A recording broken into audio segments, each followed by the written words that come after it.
Hey, what's going on, everybody? I'm Will Charlton. Welcome to another edition of Noteworthy in the NCAA weekly podcast here on Playback, brought to you by the ETB Network, talking about the happenings across the college sports landscape. And man, oh man, do we have a good amount to talk about this week, whether it's coach firings, new AP polls, and even some college basketball, because the basketball season is right around the corner. We got a first edition of new Ken Palm rankings and a preseason AP poll that we will go over in this show. But the main thing we got to start off with is the Penn State Nittany Lions hold a 24-17 overtime lead with a 3-0 record against Oregon in a whiteout game in front of 110,000 some odd fans.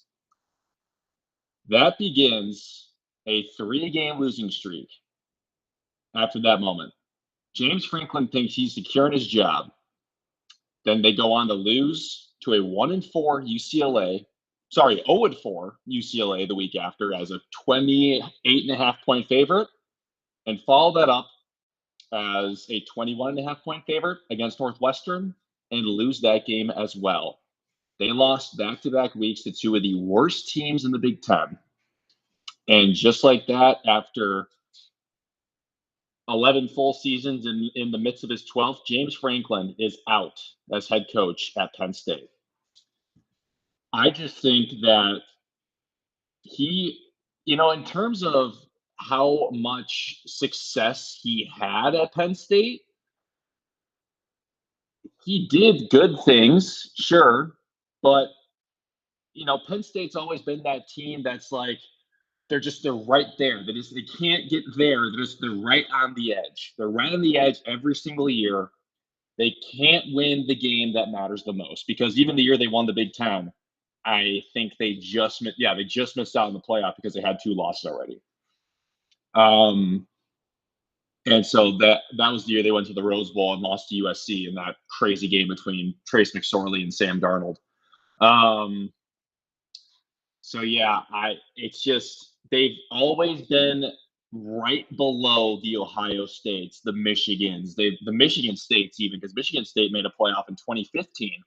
So they've always been right below that precipice. And once the 12-team playoff started, it seemed like Penn State was going to be a team who benefited the most from this, because it seemed like they were almost a lock every year, because they didn't have to win the game against Ohio State. They didn't have to win the game against Oregon to make it. As long as you go 10-2 with a very solid resume, you're probably going to be in. And this year, after starting 3-0 against 3 literal nobodies, they are now 0-3 in the Big Ten. And that was enough for the Penn State boosters and the athletic department to be like, all right, we've seen enough, Franklin. You can't win the big games, and now you can't win the small ones either. And with this team, now granted, I know Drew Aller got hurt and he's out for the year now, but with this team they had this year, you paid Ohio State's old defensive coordinator, Hughes, I believe his name is. You paid Ohio State's old defensive coordinator all that money to poach him over to Penn State. You have arguably the best defense in the country coming into the year. You have 2 of the best running backs in the country on your same team. And your quarterback can't make throws to save his life. Your offense is just nowhere to be found, regardless, because if you stop the run, that's really all you got to worry about after losing a guy like Tyler Warren, who did everything for them last year. And their defense has been a big letdown. Like, they haven't had this incredible pass rush they were supposed to have this year. Their secondary has been kind of torn up a little bit. And the run defense hasn't been great either. So when you lose to Preston Stone and Nico Iamaleava back-to-back weeks, that name gets harder and harder every time I say it. You're in some trouble. And Penn State really I think it's one of the most mind-boggling situations a team could have this year. It's actually stunning how bad they've been in back-to-back weeks. And I guess that's all she wrote for James Franklin. He had a $56 million buyout. And I keep seeing these tweets over and over again, how the best job in the world is being a fired college football coach, because James Franklin is making, I think it's at $20,000 a day over the next 6 years. That is unbelievable. Him and Jimbo Fisher are living the beautiful life right now. as now fired head college football coaches. So On3 posted something about head coaching candidates who they think would best fit the Penn State job. And the 6 ones they have on there via Pete Nakos, Matt Rule, Kurt Cignetti, Matt Campbell, Clark Lee, Eli Drinkwitz, and Manny Diaz. I honestly think that Manny Diaz would be a good fit because he was Penn State's defensive coordinator before taking the job at Duke. So it would kind of make sense to bring him back. Now, I know he hasn't had like a great track record of being a head coach in college football, but he's done some decent stuff with this Duke program. I mean, he's made Duke into a formidable opponent and a team that is expecting to at least make a bowl game each year. I mean, they kind of came into this year as big sleepers in the ACC until they got railroaded by Illinois in week 2. But I think that would be a pretty fun fit for Manny Diaz to come back to Happy Valley as the head coach.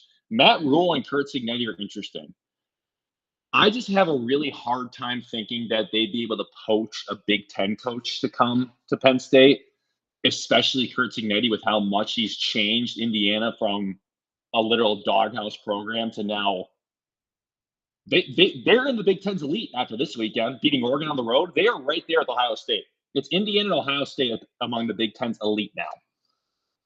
And I will say that I just don't think that they'd be able to poach a head coach from the Big Ten to come to Happy Valley. But who knows? I mean, I guess money talks at the end of the day. And then Eli Drinkwitz of Missouri, I think that would be a pretty splash hire. It's just that, once again, I think it just all comes down to money because Eli Drinkwitz has done a very good job at Missouri, too. They almost beat Alabama this past weekend at home. Matt Campbell, Iowa State, same deal. He's made Iowa State into a perennial Big 12 contender. And then Clark Lee has really changed the Vanderbilt program around. What's funny about Clark Lee being on there, too, is James Franklin came to Penn State from Vanderbilt originally. So that'd be kind of funny if history rewrites itself with that. So now let's get into the new AP poll this week for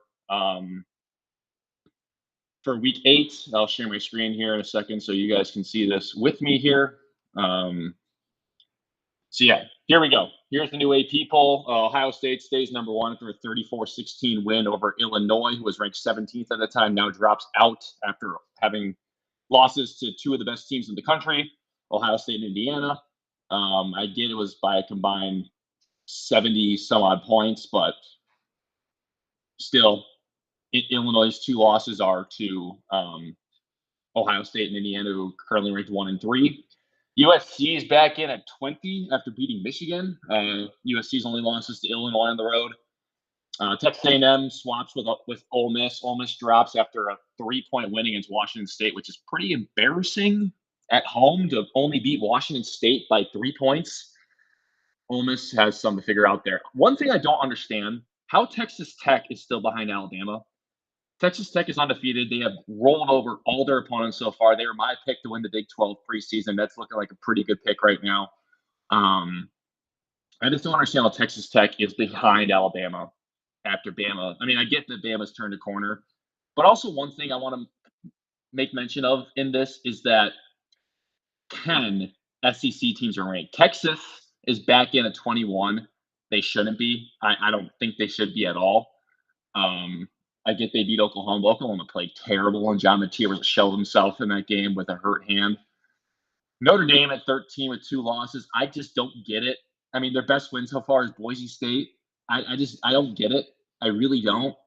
I get there are close games that they lost, but still, like, I just don't get it.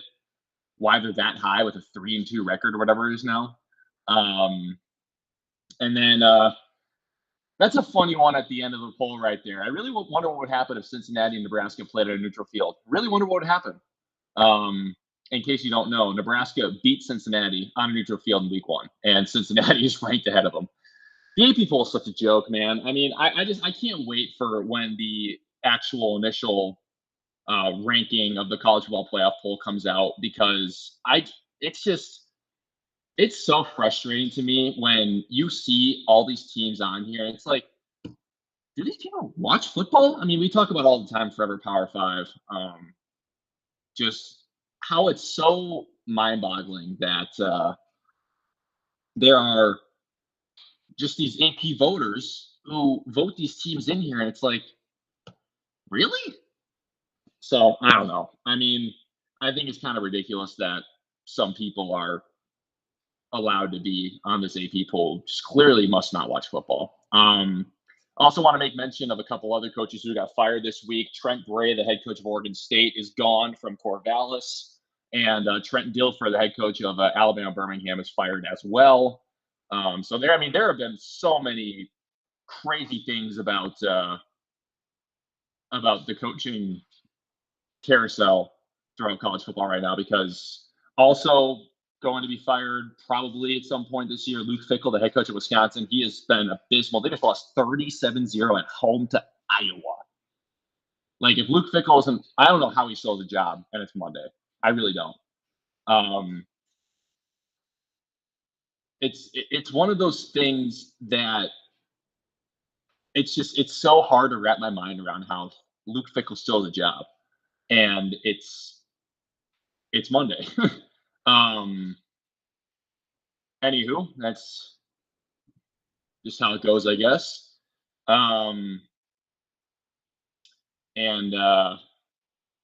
Yeah, it's just there's been so much going on with the coaching carousel throughout college football this year. It's kind of mind-boggling. But anywho, let's switch over to some college basketball now. I want to pull up the initial KenPom rankings.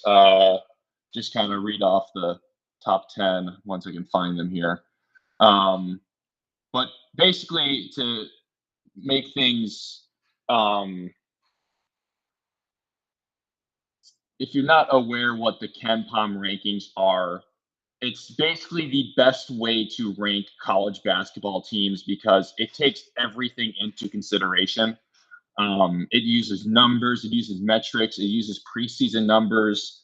And I know it's really hard to rank teams in preseason when you haven't seen them play yet, but it's also the way they do these KenPom rankings is so precise and so particular that it's usually a great indication of how a team will be in a year. I want to get these up here so I can share my screen and read off the initial KenPom rankings to you. So yeah, here's the top 20 posted by the Field of 68.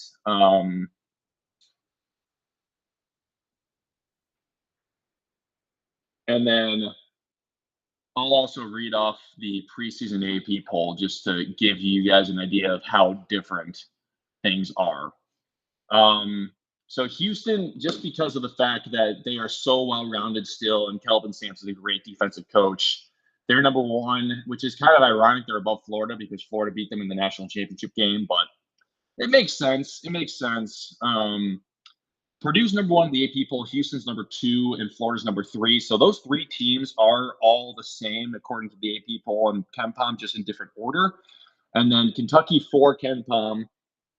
UConn, that's there. Kentucky's number 9 in the preseason AP poll.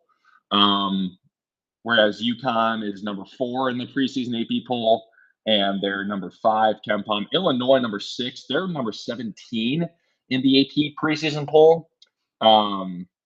So that's a pretty big one. Duke is number 7 in KenPom and number 6 in the AP poll. Gonzaga is ranked number 21 in the AP poll. They're at number 8 there. Tennessee is number 18 in the AP poll, and then UCLA is number 12 in the AP poll. So a handful of teams that are right around a similar spot according to the KenPom rankings and initial AP rankings. But we can now quickly share what the new AP poll is for week 1 of college basketball. So there it is. As you guys can see, rounding out the poll is Gonzaga, Michigan State, Creighton, Wisconsin, and North Carolina. Man, I'll tell you what, I'm so excited for the college basketball season. I think it's going to be such an exciting year. College basketball is my favorite sport. College football is like right below it, but college basketball is my favorite sport. March is my favorite month of the year. I'm just so pumped that November we have a good deal of college football still, and then college basketball is tipping off. And man, it's an exciting time to. It's getting to the time of year when it's a fun time to be a sports fan, because October is the only month of the entire year where there's football, baseball, basketball, hockey, all being played in the same month. So it's a lot of fun. And man, yeah, I cannot wait for the college basketball season to start. Fun time to be a college sports fan too, that's for sure. But that's going to do it for this episode of Noteworthy in the NCAA. Thanks for tuning in. I'm Will Charlton. We'll catch you next week.